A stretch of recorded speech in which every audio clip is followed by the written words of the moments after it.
What is up, you guys? It's me here. And today, we're gonna be taking a look at an AI that was able to speak the long-dead language of Mayan. In December of 2022, scientists announced that they had developed a system that could translate Mayan from English and back again. This was a big deal for several reasons, not least being that it was the first time anyone had been able to do this with a language that had no living speakers. So let's take a look at what's going on. Okay, so before we get into how this was done, we need to talk about the Mayan languages because I realized when writing this script that I didn't actually know much about them. So basically, the Mayan languages are a group of related languages in the Mayan language family that were spoken by the ancient Maya civilization in Mesoamerica, which today is made up of parts of southern Mexico, Guatemala, El Salvador, Belize, and Honduras. Today there are still 30 Mayan languages being spoken by around 6 million people, but there was once over 2 dozen different languages in the Mayan language family. However, today we're focusing on the classic Mayan languages which only had to surviving speakers, none of which are native speakers. Those 2 speakers are bilingual, and they speak the languages of Quiché and Cacique. The last native speaker of Yucatec Mayan died in 2013, and that language has no living speakers. So how does this all relate to our AI speaking Mayan? Well, researchers took these 3 languages, which still have living speakers, and they used those to train their model to be able to speak the other classic Mayan languages, which have no living speakers. Okay, so how did they do this? Well, as I said, they used 3 of the living Mayan languages to train their model to speak the dead ones. To do this, they needed a large collection of texts in each language, and luckily they had just that. In total, they had 400,000 words of text across 16 languages. Now we need to talk about the neural machine translation model that was used to accomplish this.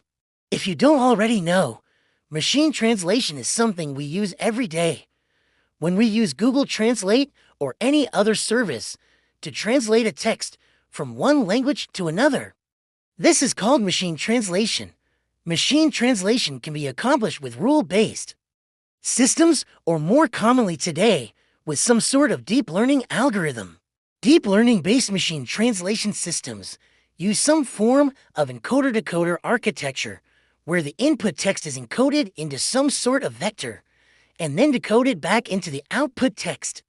So now that we know that, let us take a look at the paper that was published by the researchers. As you can see, the paper is titled Mayan Language Technologies, Breaking the 100-Year Silence with Neural Machine Translation. And this paper was published in the proceedings of the 2022 Conference on Empirical Methods in Natural Language Processing. Now, if you want to learn more about machine learning or deep learning, I highly recommend checking out the website provided below. They have some really great courses, and if you use my link, you can get 2 months free with any annual subscription. So let's continue on in the paper.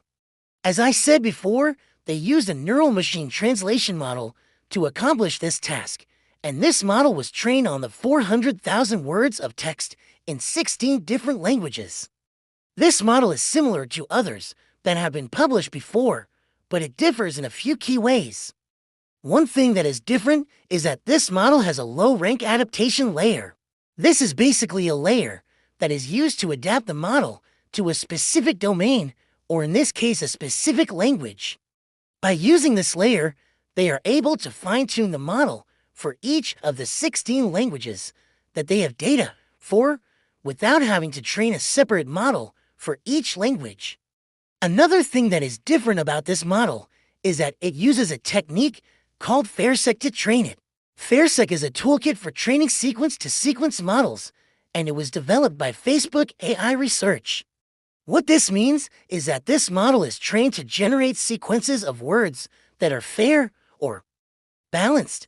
This is important because when you are doing machine translation, you want to make sure that you are not biased towards one language or the other. You also want to make sure that the model is not too verbose or not too concise. It should be just right. This is why they use this toolkit to train the model so that it can generate balanced and appropriate responses. All right, so now that we know how the model works, let's see how well it actually does. As you can see, it is able to generate text in the Yucatec Mayan language. They also evaluated the model using a standard machine translation metrics called BLEU, and they found that it was able to achieve a score of 28.5. This is a pretty good score, considering that this is a relatively low resource language. For comparison, English has a BLEU score of 31. Now let's take a look at some examples of the text that was generated by the model. Here we have an example of the model translating from English to Yucatec Mayan. As you can see, the English text is on the left and the generated Mayan text is on the right. The model was asked to translate the phrase, "Where is the library?" and the output is done "Esta la biblioteca." This is a pretty good translation, and the model was able to generate a grammatically correct sentence. We can also see an example of the model translating from Yucatec Mayan to English. The input text is "I am hungry," and the output is "I am hungry." Again, this is a pretty good translation, and the model was able to generate a grammatically correct sentence. Overall, the model is able to generate grammatically correct and fluent sentences in both languages. One of the things that I found most interesting about this paper is the fact that it was able to generate text in a language that has no living speakers. This is a really cool feat, and it shows the power of deep learning. I think it is really cool that we were ever able to get to the point where we could even do something like this. Just think about all the work that went into developing the algorithms and models that were used to make this possible. It's really amazing stuff. This paper is an amazing accomplishment for the field of natural language processing, and I can't wait to see what the future brings. If you enjoyed this video, please leave a like. Also, let me know your thoughts on this technology in the comments. Do you think it's cool or scary? Or maybe you have some other thoughts. Either way, I would love to hear from you. Thank you for watching, and I will see you in the next video.